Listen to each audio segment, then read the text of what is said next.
राधे राधे भक्तों, आप सभी को छठ पर्व की हार्दिक शुभकामनाएं। छठी मैया की कृपा आप सब पर बनी रहे, सुख सौभाग्य बना रहे। आज हम आपके लिए यहाँ पर छठी मैया की एक बहुत ही रोचक सी कथा लेकर आए हैं, तो बोलिए छठी मैया की जय। एक बूढ़ी अम्मा थी, अपने बेटे, बहू और पोते के साथ रहा करती थी। बूढ़ी अम्मा के घर में किसी चीज की कोई कमी नहीं थी। वो छठ माँ की परम भक्त थी और हर साल छठ का व्रत बड़ी ही श्रद्धा और भक्ति भाव के साथ किया करती थी। बूढ़ी अम्मा की जो बहू थी वो बड़े ही आधुनिक सोच वाली थी। उनका पूजा पाठ में मन नहीं लगता था। अब आई कार्तिक माह के शुक्ल पक्ष की चतुर्थी, तो बूढ़ी माँ बड़ी खुश हो गई, क्योंकि तब से छठ का 4 दिवसीय पावन पर्व शुरू हो रहा था। अब अम्मा लग गई घर की साफ सफाई में और अपने बेटे को उसने आम की लकड़ी और पूजा के बाकी के सामान को लेने के लिए बाजार भेज दिया। अम्मा ने अपने बेटे की सलामती के लिए छठ का व्रत किया। अम्मा ने अपनी बहू से भी छठ का व्रत करने को कहा। तब बहू कहने लगी कि ये सब बेकार की बातें हैं, मुझे तो इन सब में कोई विश्वास नहीं है, इससे भला क्या होगा। तब बूढ़ी माँ अपनी बहू को छठ माता की महिमा बताते हुए एक पौराणिक कथा सुनाती हैं। अम्मा बोली, बेटी, बहुत समय पहले की बात है। प्रियव्रत नाम के एक प्रसिद्ध राजा थे। उनके पिता का नाम था स्वयंभू मनु। प्रियव्रत बहुत ही सदाचारी थे। विवाह के बाद कई सालों तक जब उन्हें संतान नहीं हुई, तब ऋषि कश्यप ने उन्हें संतान प्राप्ति के लिए पुत्रेष्ट यज्ञ का अनुष्ठान किया, जिसके प्रभाव से प्रियव्रत की पत्नी ने स्वर्ण के समान प्रभा वाले एक पुत्र को जन्म दिया, पर वो मरा हुआ पैदा हुआ। अब राजा प्रियव्रत उस मृत पुत्र को सीने से लगाए शमशान पहुँचे और वहाँ पर अपने जीवन को भी अंत कर देने का विचार उनके मन में आया। अपने पुत्र को सीने से लगाकर वे रोने लगे। इतने में उन्हें एक दिव्य विमान दिखाई दिया। शुद्ध स्फटिक मणि के समान चमकने वाला ये विमान अमूल्य रत्नों से बना था।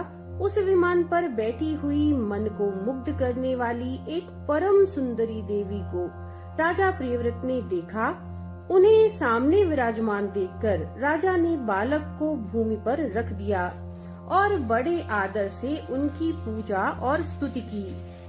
उस समय वे स्कंद की प्रिया देवी खष्टी अपने तेज से दीप्तमान थीं।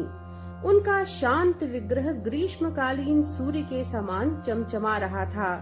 उन्हें प्रसन्न देखकर राजा ने पूछा, हे देवी, आप कौन हैं?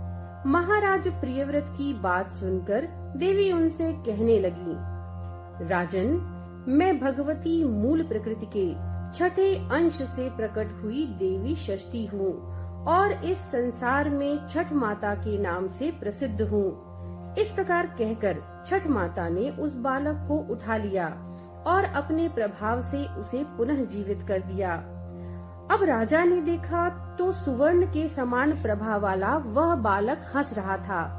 अभी महाराज उस बालक की ओर देख ही रहे थे कि छठ माता उस बालक को लेकर आकाश में जाने को तैयार हो गयीं। ये देखकर राजा के कंठ, ओठ, ताल सूख गए। उन्होंने माता की स्तुति की।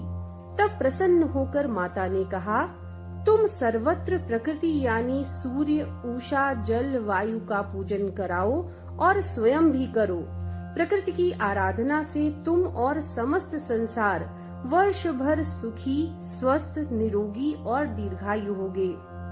तब राजा प्रियव्रत ने वही किया, जिससे प्रसन्न होकर छठ माता ने उन्हें उनका पुत्र दे दिया। तब से कार्तिक शुक्ल षष्ठी पर छठी मैया का पूजन होने लगा। तब बूढ़ी अम्मा ने बहू से कहा, बेटी, छठ माता की महिमा तो ऐसी है कि स्वयं भगवान श्री राम तथा माता सीता ने भी छठ का व्रत करके सूर्य देव का आशीर्वाद प्राप्त किया था। ये सब सुनकर बहू बोली, ये सब मनगढ़ंत कहानियां हैं, मैं इन पर विश्वास नहीं करती। ये सुनकर बूढ़ी अम्मा छठ माता से मन ही मन क्षमा मांगने लगी। मन ही मन कहने लगी कि हे माता, ये अनजान है, इसे क्षमा करो। फिर भी बूढ़ी माँ ने अपनी बहू को समझाने का कई बार प्रयास किया, पर बहू नहीं मानी। बूढ़ी अम्मा ने बड़ी श्रद्धा से नहाए खाए का दिन किया और उधर बहू ने पूरा दिन घर के बाहर मौज मस्ती किया। अब छठ पूजा का दूसरा दिन यानी कार्तिक शुक्ल पंचमी आई, जिसे खरना या लोहंड के नाम से जाना जाता है। संध्या में जब सासू ने बहू को खीर रोटी का प्रसाद दिया, तब बहू ने कहा, अम्मा, इतना कठिन व्रत क्यों कर रही हो? अपने शरीर को कष्ट क्यों दे रही हो? ये करने से तुम्हें क्या फायदा? अब ये सुनकर बूढ़ी अम्मा ने फिर से बहू को छठ की महिमा समझाने का प्रयास किया, लेकिन बहू ने उनकी बातों को अनसुना कर दिया और अपने कमरे में जाकर सो गई। वैसे तो बूढ़ी माँ कई सालों से अपनी बहू को छठ माता की महिमा बताने का प्रयास कर रही थी, पर इस बार जाने क्यों अम्मा का दिल बड़ा घबरा रहा था। वो छठ माता से लगातार क्षमा मांगने लगी। हे माँ, माफ करो। हे माँ, मेरे परिवार पर अपना आशीर्वाद बनाए रखना। हे माँ, ये अनजान है, इससे भूल हो गई। इस प्रकार से वो छठ माता से मनी मन मन्नत करने लगी। अब अगला दिन आया। अगले दिन यानी कार्तिक षष्ठी को सभी पूजा की तैयारी में जुटे थे, लेकिन बहू अपने कमरे में सो रही थी। वह बहू देर से उठी और उठकर बहू ने पास पड़े अपने बेटे को उठाना चाहा। तब बेटे ने जवाब नहीं दिया। ये देखकर बहू बहुत घबरा गई और भागी भागी अपने पति और सास के पास गई और ये सब बताया। बहू की बात सुनकर बूढ़ी अम्मा और उनका बेटा दौड़े दौड़े कमरे में आ गए। उन्होंने बच्चे को जगाने की कोशिश की, परंतु वह नहीं जागा। सब उसे लेकर फटाफट अस्पताल पहुँचे। वहाँ डॉक्टर ने उसकी जांच की और डॉक्टर ने कहा, बालक की सांसें रुक गई हैं। डॉक्टर ये देखकर खुद भी हैरान हो गए कि इतना छोटा बच्चा बिल्कुल स्वस्थ, ऐसे कैसे सांस रुक गई। पर विधि का विधान मानकर उन्होंने इस बात को स्वीकार कर लिया और उनके परिवार वालों को भी ये बात बता दी। ये सुनकर के बूढ़ी माँ, उसका बेटा, बहू सभी रोने लगे और रोते रोते अस्पताल से बाहर निकले। बूढ़ी अम्मा का दिल तो पहले से ही घबरा रहा था। पोते की सांस चले जाने पर अम्मा की जुबान पर बस यही शब्द थे, हे छठ माता, क्षमा कर दो, मेरे पोते के शरीर में सांस भर दो। तुम तो पुत्र देने वाली हो माँ, उनका पालन पोषण करने वाली हो, हमारी भूल को क्षमा कर दो माँ। उसी समय कहीं से एक अनजान औरत वहाँ आ गई और अम्मा की बहू से कहने लगी, छठी मैया किसी की भी असमय प्राण नहीं लेती। तुमने जरूर कोई ऐसी भूल की है जिससे छठी माता बहुत नाराज हो गई हैं।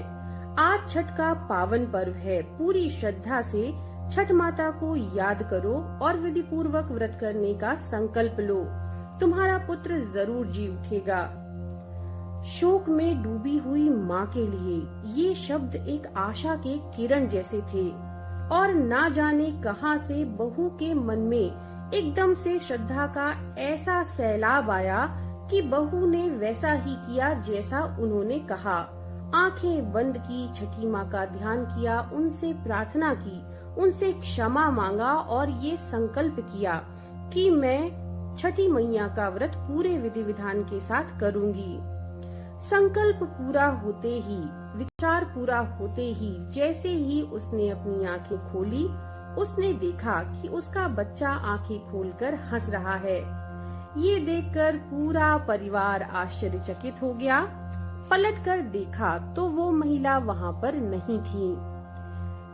तब सभी को ये विश्वास हो गया कि छठी माता स्वयं उस महिला का रूप लेकर के वहाँ पर आई थी, बहू को उसकी गलती का एहसास कराने के लिए। उसके बाद बहू ने अपनी सासू माँ के साथ पूरे विधि विधान के साथ छठी मैया का व्रत किया। हे छठी मैया, जैसे आपने एक माँ के संकट काटे, वैसे ही सभी माँओं का संकट काटना, सबके जीवन में सुख समृद्धि सौभाग्य देना। जय छठी मैया।